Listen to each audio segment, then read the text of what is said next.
Earth does not measure time in years, but in epochs. For 4 billion years, life has woven a complex tapestry of survival.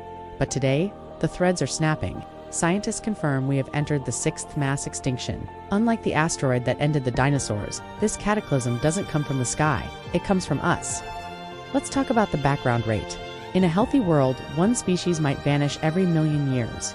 Today, that rate has accelerated by a factor of 1,000.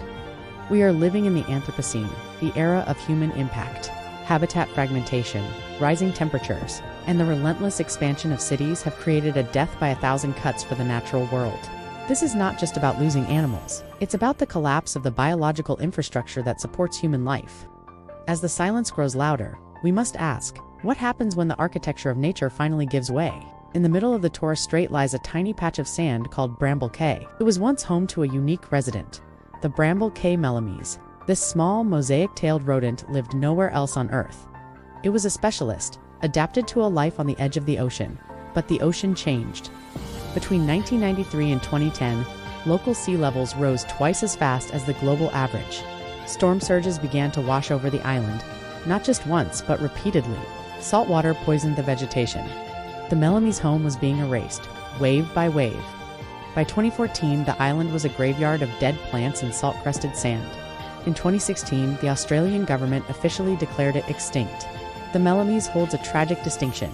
It is the first mammal to vanish directly because of human-induced climate change. It was our canary in the coal mine, and it has stopped singing. The Yangtze River is the pulsing artery of China's economy.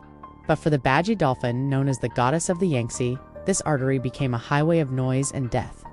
For 20 million years, these nearblind dolphins navigated the murky depths using sophisticated sonar. They were the spirit of the river. As industrialization exploded, the river became a war zone. Overfishing depleted their food. Illegal electrofishing sent lethal shocks through the water. But perhaps most tragic was the acoustic pollution. The roar of thousands of cargo ship engines blinded the Baiji's sonar. They could no longer find their mates. They couldn't even find their way.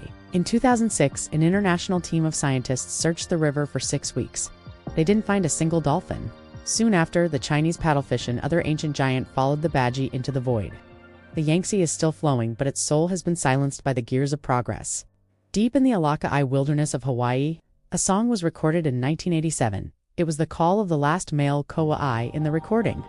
You can hear him pause, waiting for a female to respond, but there was no answer. Avian malaria, carried by introduced mosquitoes, had wiped out his kind. He was singing to a ghost. Thousands of miles away in the Galapagos lived another icon, Lonesome George. He was the last Pinta Island tortoise. For 40 years he lived in captivity, while scientists desperately searched for a mate. George became a global symbol of conservation, a living monument to what we were losing.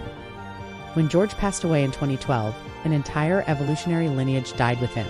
The Kaua'i bird and the tortoise remind us that extinction isn't just a statistic, it is the profound loneliness of being the very last one. The western black rhinoceros was a titan of the African savanna, but it possessed something humans valued more than its life, its horn.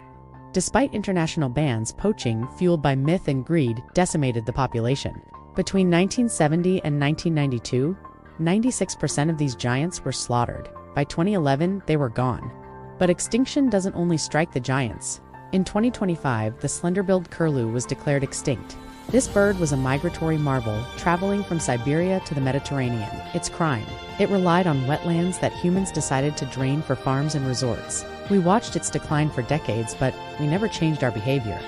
The loss of the rhino and the curlew shows us that no matter how big or how mobile a species is, it cannot outrun a world that has no room for it. This requiem for the vanished is not just a funeral, it is a wake-up call. We are the first generation in history to have the technology to see extinction coming, and the last with the power to stop it.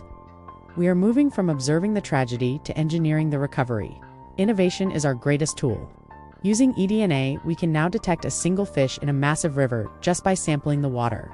In Hawaii, scientists are releasing sterilized mosquitoes to save the remaining honeycreepers. The 30 by 30 Global Initiative aims to protect 30% of our planet's land and water by 2030. These aren't just dreams, they are active battle plans. The architecture of absence can be rebuilt into an architecture of coexistence. Every time you support a conservation project, record a sighting on a nature app, or advocate for the quiet ones, you are adding a thread back into the tapestry. We cannot bring back the Badgie or Lonesome George, but we can ensure their stories prevent the next silence. The future of life is quite literally in our hands. We cannot protect what we do not know. To stay updated on the stories of our Earth and the mission to save its remaining biodiversity, subscribe to our channel and turn on notifications. Don't let the next silence happen on our watch.